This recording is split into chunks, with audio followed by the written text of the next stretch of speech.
my name's Bella and welcome to my channel.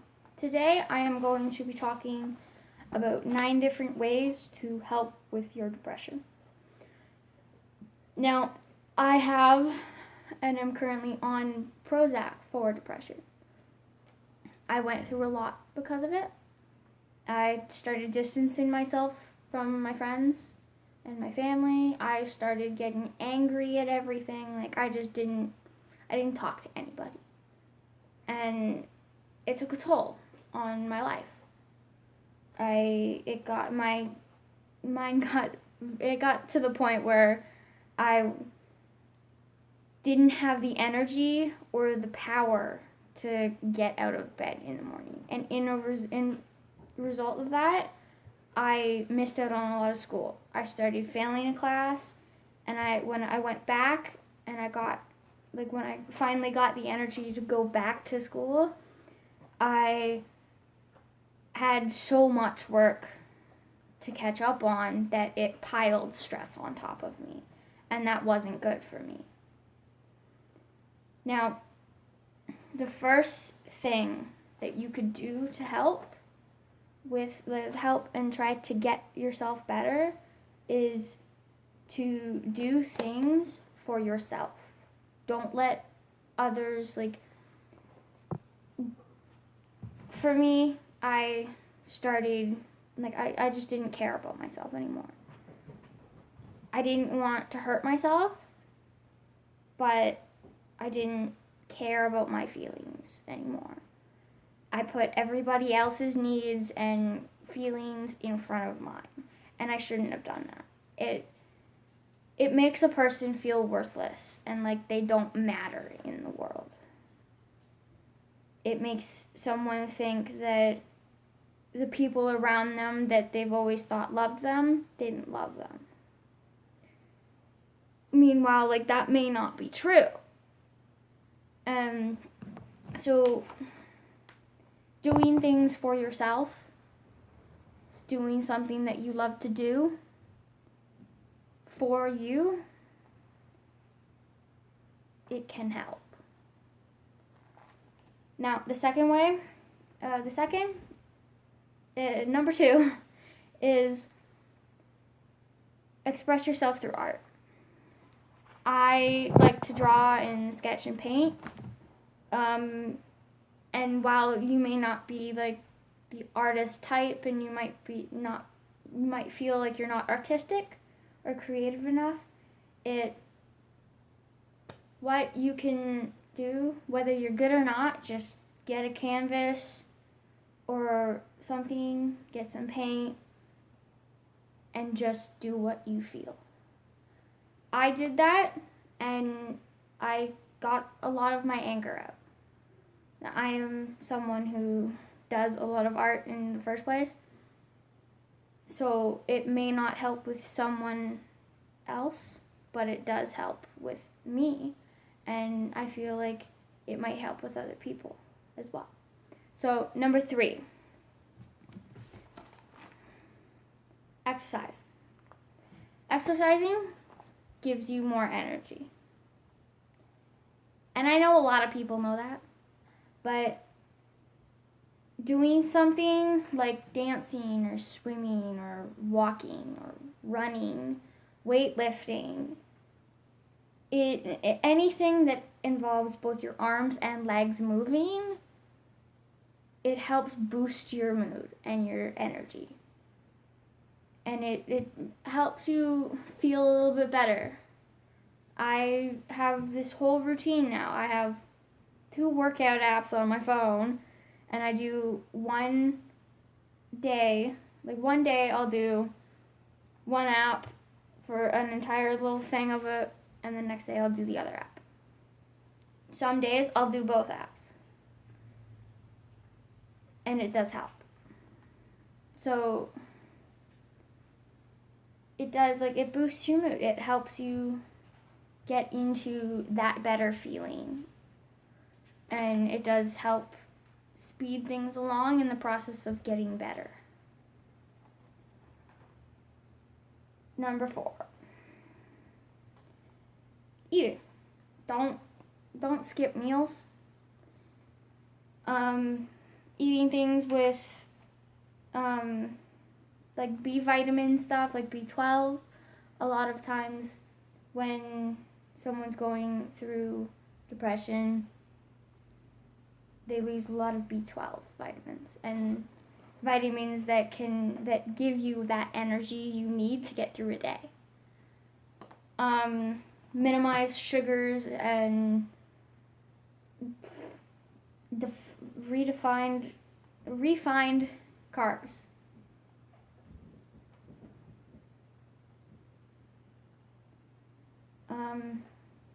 Number 5, challenge negative thinking. Obviously, through depression, there is a lot of negative and bad thoughts that goes through one's head and mind. And it does take a toll on that person.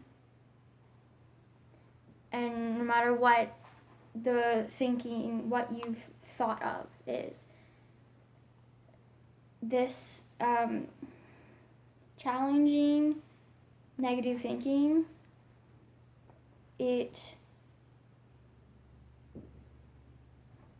negative thinking, like, just because you don't do something perfect doesn't mean you're a failure.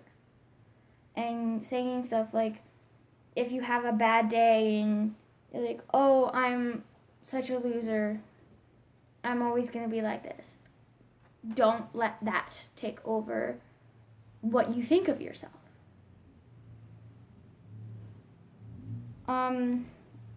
Number 6. Step back, breathe, think. Now this I got from someone that I talked to, my therapist. And when you get that feeling or you get angry, just if you're in a situation that negative thinking comes back, take a step back and take yourself out of that situation for a second or a minute or however long you need. Take some deep breaths, like the deep breaths where you can feel your breath in your stomach and in your gut, and think about that situation and whether it's good for you or not. And this is something that helped me, and it does help a lot. At least it did for me, and I don't know. It may not help with you, but it does do good to take a breath and think about something. Just so you know, like, you can ask yourself, is this okay? Is this what is good for me, for my body, for my mind, for my emotions, for what I'm feeling? Number 7, don't isolate yourself. And I can't stress this enough. I isolated myself from everyone that I knew. I stopped talking and getting involved in conversations with my friends. I got angry at family members. I would get angry at the littlest thing, and it took a toll on my relationships with people. Don't allow that to happen to you. If you find yourself in the need of, like, okay, I need to get away for a few hours or something, do that. But don't do it every day. Don't stop talking to the people who care about you. The people that care about you, whether they're friends or families or loved ones or significant others, they'll always be there for you. And they'll always care about you, and vice versa. You can talk to them, and you can feel comfortable around them. And maybe they're going through the same thing. Some people don't like to talk about it. I didn't at first, and I have a friend who is going through the same stuff, who went through the same stuff as I am before I even knew about what was happening to me. And she helped, like, we talk about it sometimes now. We're open with each other about it because we both know that that's, like, we know how each other feels about the depression and how it feels to have that and everything like that. Number 8, do not punish yourself. Nothing is your fault. Just because you don't do something right doesn't mean that you're going to be a failure in your life or that you're a loser. Don't hurt yourself. If you continue to punish yourself, it will make things worse. And if you want to get better, you need to find a way to stop doing that. Now, you can always, like, Google things and stuff like that and, like, ask other people. And just, I can't stress this enough. Do not harm yourself. It's not worth it. And the final thing, number 9, talk to someone. I go to a therapist. And it does help talking to someone, but sometimes you need to be able to talk to someone you really know. Now, some people might be uncomfortable with that, but for me, I can talk to my mom about it because we have a really close relationship, and I can talk to my best friend about it. 2 of my best friends, because I'm comfortable enough with them, and I've known them for so long that I can talk to them about anything. Some things I may not want to talk to them about, but it does help. It helps a lot to talk to someone. And at first, I know, like, I started seeing a therapist because I didn't feel comfortable talking to other people about it.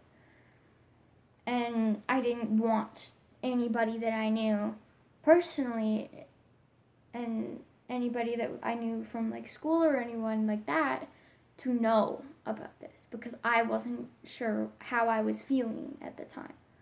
And I still go to see this therapist, and I highly recommend it, but don't hold everything in. It makes everything worse. It makes you feel even worse. And those are the 9 ways. There are probably more that I didn't think of. But if you have anxiety, a lot of the time anxiety and depression go hand in hand. They're both caused by stress. And for me, all throughout my childhood, I have been stressed. Like, I've constantly been stressed. There hasn't been a time where I haven't not been stressed. And it's just because of all of that stress put onto one person, it makes them start to have panic attacks and overthink things. And if you have anxiety and you have depression, I suggest going to one of my best friend's channels. She recently made a video of some ways to deal with anxiety. So I will, when I edit this, I will put her little username up there, and you can feel free to go to her channel and watch that. Bye guys. Love you. Have a good day.